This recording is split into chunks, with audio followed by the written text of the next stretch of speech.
Sumatin po ang biyaya, awa habag, pagkapala mula kay Yahweh. Isang magandang araw po sa bawat isa. Sa araw na ito, ang aking pong ipaglilingkod ay yung pong nakalagay sa Tito 1:9. Akin pong babasahin na nananangan sa tapat na salita na ayon sa turo upang umaral na magaling na aral at papaniwalain ang nagsisisalangsa. Yan po yung inyo pong makikita po dito sa screen. Expose those who contradict. Yan, Tito 1:9. Upholding the faithful word according to the teaching, that he may be able to entreat with sound teaching as well as to expose those who contradict. Ayan.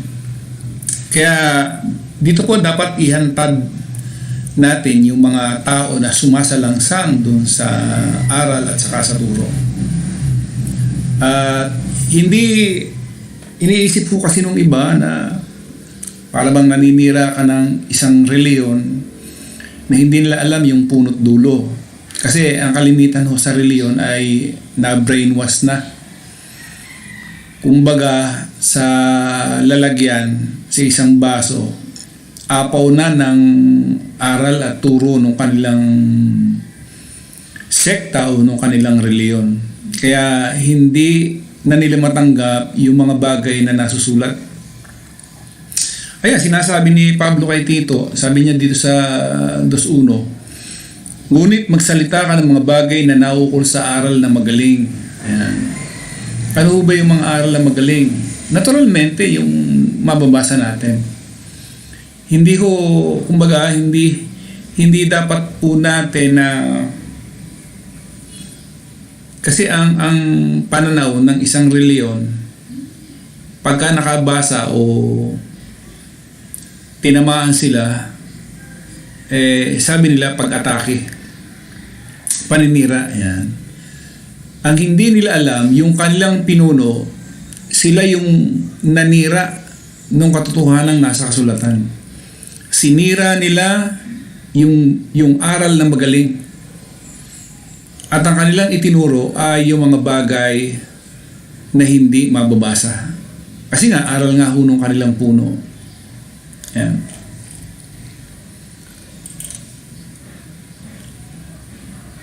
Ngunit magsalita ka ng mga bagay na naukol sa aral na magaling, sabi niya kay Tito. Ayan.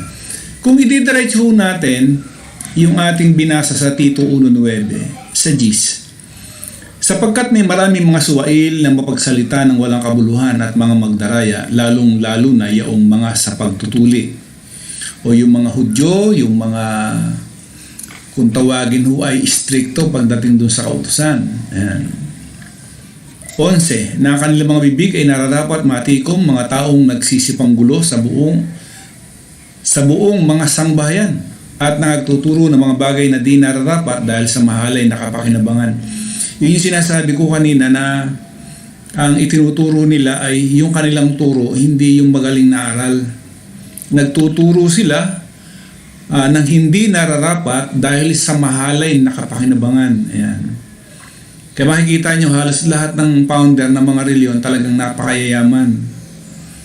Kahit isa-isahin nyo sila, ang kabuhayan nila talagang mayaman ho. Kaya nga sabi ko nga, paano ba sila nagsimula ng kanilang pangaral? Sila ba ay dati ng mayaman o mayamang o mahirap na naging mayaman? Yun lang naman ho eh. Hindi mo naman kailangan na maging matalino ka. Ang tingnan mo lamang, paano ba siya nagsimula? Saan ba siya galing? Kasi nung hindi pa siya mangaral, baka naman mahirap siya. Tapos nung nangaral na siya, biglang yumaman. Ang sinasabi nila, yun daw yung pagpapala ng Diyos. Sabi nila. Yun yung salitang pagpapala, nasa mabuting kalagayan yun. Kasi maraming marami hong nagsasabi na, alam mo, katulad nung pagnanakaw, may tuturing mo ba isang pagpapala ho yun? Yung panluloko sa iyong kapwa, may tuturing mo bang pagpapala yun? Yumaman ka dahil sa panluloko, may tuturing mo bang mabuti po yun? O aral na magaling po ba yan? Yun po ang aking sinasabi. No? O tuloy ko po.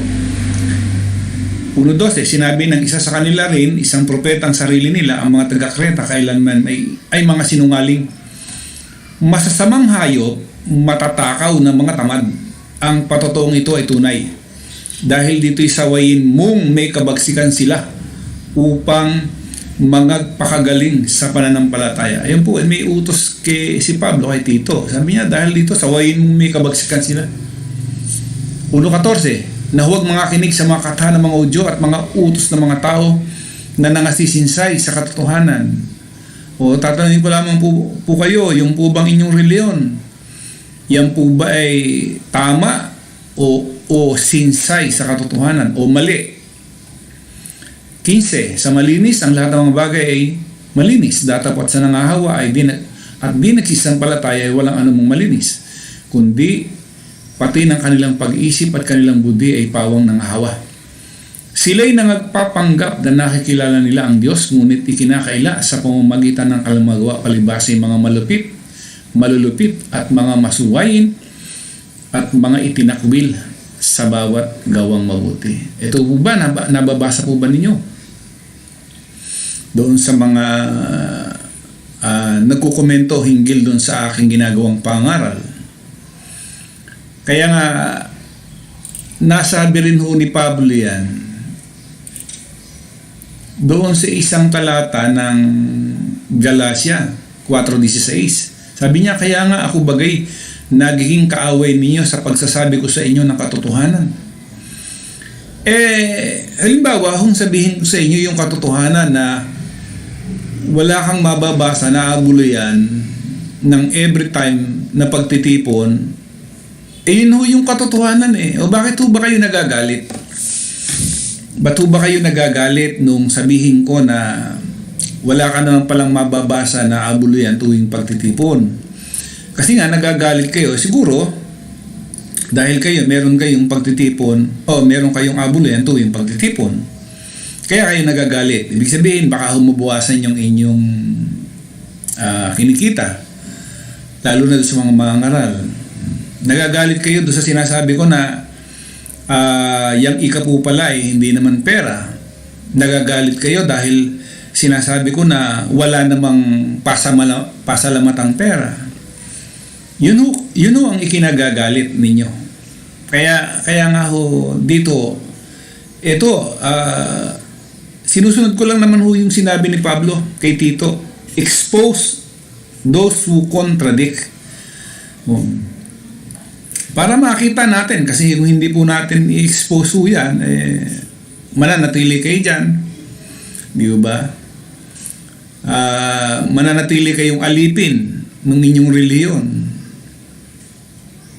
Kaya sabi niya ni Pablo, kay Tito, magsalita ka ng mga bagay na ako sa aral na magaling. No? Ayan.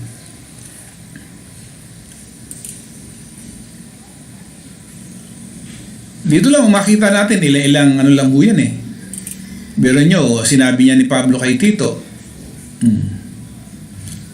na nananangan sa tapat na salita na ayon sa turo upang umaral ng magaling na aral. Ang tatanong lang natin, yung bang dala nyo, aral na magaling? Magaling bang aral yung daladala? So, napakarami pong nating ipinost sa YouTube. At kung meron pa po kayong mga tanong, ayan, may mga komento naman po dyan. At pagkalulobin po ni Hawa, atin po itong sagutin. Muli po, maraming pong salamat sa isang pagkakataon na muli ay nakapag-aral tayo kahit kaunting sandali. Sumatin po muli ang biyaya, awa, habag, pagkapala mula kay Hawa. Isang magandang araw po sa bawat isa.